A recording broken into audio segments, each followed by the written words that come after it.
Bonjour à tous, dans cette vidéo nous allons voir ensemble le fonctionnement de Replicator, une application présente dans Canva.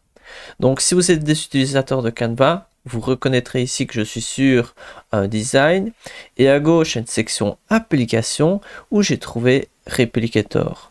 Si vous ne trouvez pas ici directement, vous pouvez écrire sur la barre de recherche Replicator. Lorsque c'est fait, je peux cliquer dessus et je vais cliquer sur ouvrir. Quelques secondes d'attente et on va voir ici à gauche l'outil. C'est important, pour pouvoir répliquer quelque chose, il faut ajouter ici une image, une illustration, du texte. Donc ici, moi je vais appuyer sur T pour rajouter du texte. Je l'agrandis un petit peu et je vais écrire, imaginons, je vais écrire Canva.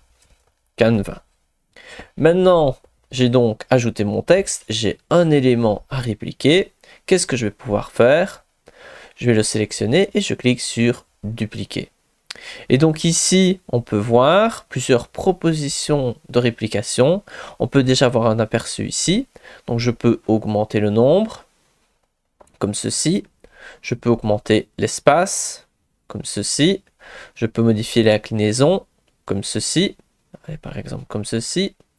Ensuite ici, vous pouvez cliquer sur plus d'options si vous voulez augmenter par exemple la rotation, le rapport de taille. Vous pouvez faire comme ceci, imaginons un peu cet effet. Ensuite ici, rapport d'espacement. Je vais laisser normal. Et ici, on est dans l'option linéaire, mais il y a d'autres options comme par exemple grille. Ici, imaginons, j'augmente ici comme ceci. Hop.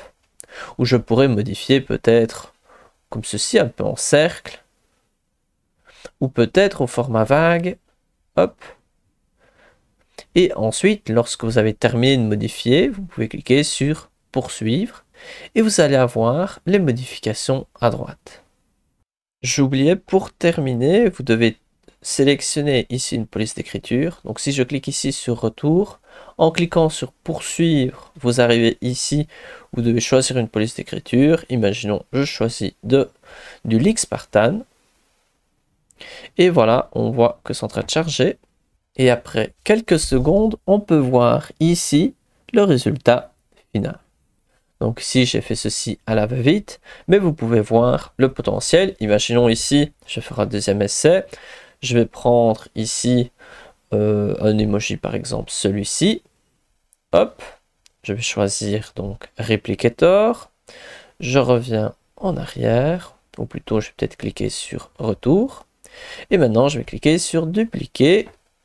Et on peut voir que dans ce cas-ci, avec cet élément-ci, ça ne marche pas. Donc un point faible de cette application, c'est que ça ne marche pas avec tous les éléments. Je ne sais pas quelle est la raison de cela. Donc ici, je vais chercher quelque chose d'autre. Par exemple, ici, je vais prendre cet élément-ci. Je vais sélectionner mon application Replicator. Hop. Et ici, hop, c'est bien sélectionné. Même si je veux dupliquer, il ne veut pas. Et je pense, mais je ne suis pas sûr, cette image-ci est sûrement enregistrée au format SVG sur Canva. Et donc, c'est pour ça qu'elle n'est pas prise en compte. J'imagine ici, si je prends, imaginons, je vais sur éléments et j'ajoute, je vais plutôt aller au lieu dans l'illustration, je vais ajouter, je ne sais pas, peut-être une photo, par exemple ceci. Normalement, ça devrait marcher sans problème. Donc ici, j'ajoute ma photo. Ensuite, je vais chercher mon application à gauche, Replicator. Je clique sur dupliquer. Ah non, je vais le sélectionner, dupliquer. Et donc maintenant, on va pouvoir ajouter, imaginons je fais une grille, hop, hop, bon là c'est un peu beaucoup, comme ça par exemple. Et donc ici je pourrais modifier, hop, à vous de voir. Et ensuite je clique sur ajouter au design. Et comme on peut voir, il met à nouveau un autre message d'erreur. Donc ici, pour conclure cette vidéo, je pense que Replicator est une application qui peut être intéressante pour proposer certains effets particuliers. Par exemple ici, avec de l'inclinaison, ici l'espace qui peut changer. Pour moi, il y a certaines bonnes idées, mais le problème c'est que cela arrive un peu trop souvent que cela ne marche pas bien et c'est quand même dommage. peut-être qu'ils vont régler cela dans le futur. Mais ici, comme ça, vous êtes aussi au courant qu'il existe cette option. Et à vous de voir si c'est intéressant pour vous ou pas. En attendant, je vous montre la petite création que je viens de faire ici, comme ceci. Et voilà.